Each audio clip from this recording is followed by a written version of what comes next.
war is a time for mighty weapons. You don't go to war with a water pistol.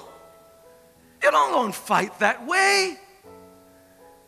And you must realize, it's like E.M. Bounds, what he said in his book on prayer. He says, prayerlessness is a declaration made to God that we don't need Him.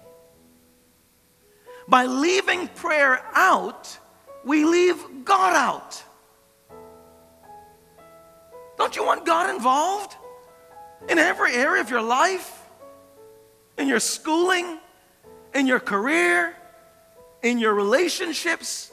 Don't you want God to have input into the selection of whom you should date, singles, rather than play the shell game? You don't need that. And sometimes we're so carnal, we're looking at people, just looking at the external, and they may be wearing high waters up here, 3 inches high, and saying, I can't see it, I can't see it. And you miss out on someone that may be an awesome husband. All he needed was just a good tailor.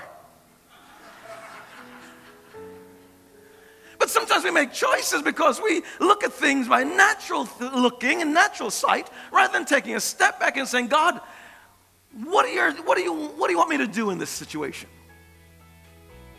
I just want you to know that.